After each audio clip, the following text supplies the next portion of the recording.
अपने बजट के अंदर दिल्ली में लगभग 1 करोड़ महिलाएं हैं जिनकी उम्र 18 साल से ज्यादा है और ये मोदी जी की गारंटी थी कि उन सभी महिलाओं को सम्मान सहित 2500 रुपए उनके बैंक खाते में आएंगे। तो मैं उम्मीद करता हूं कि वो 2500 रुपए सभी बहनों के अकाउंट में आएंगे। ये उसमें कोई कटिंग ना करें, कोई क्राइटेरिया ना रखें। देखिए, मैं उनको केवल 2 सलाह भी देना चाहता हूँ। अपने बजट के अंदर दिल्ली में लगभग 1 करोड़ महिलाएं हैं जिनकी उम्र 18 साल से ज्यादा है और ये मोदी जी की गारंटी थी कि उन सभी महिलाओं को सम्मान सहित 2500 रुपए उनके बैंक खाते में आएंगे। तो मैं उम्मीद करता हूं कि वो 2500 रुपए सभी बहनों के अकाउंट में आएंगे। ये उसमें कोई कटिंग ना करें, कोई क्राइटेरिया ना रखें, क्योंकि मोदी जी की गारंटी बहुत स्पष्ट थी कि दिल्ली की सभी महिलाओं को उनके बैंक खाते में पहली कैबिनेट में अप्रूवल देंगे।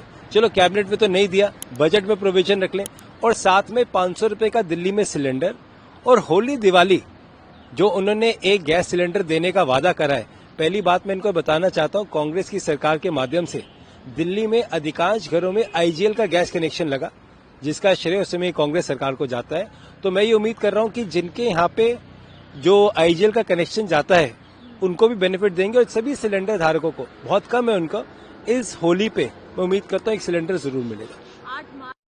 डिमांड है, महिलाओं की दिल्ली में इज्जत होनी चाहिए, महिलाओं को दिल्ली में सम्मान मिलना चाहिए और ये खुशी की बात है कि उन्होंने महिला मुख्यमंत्री बनाई है।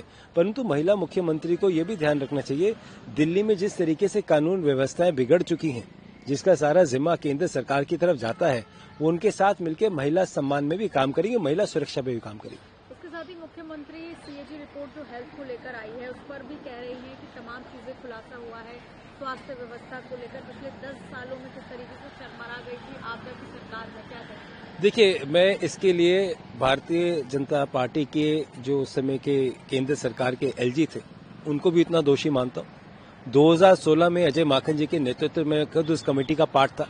हमने दिल्ली के मोहल्ला क्लिनिक पे एक डिटेल्ड करप्शन की रिपोर्ट उस समय एलजी साहब को दी थी और बड़ी हैरानगी की बात है कि लगभग 8 साल हो गए।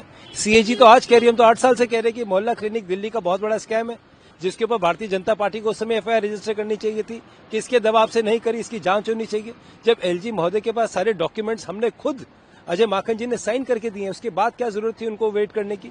देखिए, कहीं ना कहीं दिखलाता है कि केंद्र सरकार ने आम आदमी पार्टी को अपने पॉलिटिकल बेनिफिट के लिए यूज करा।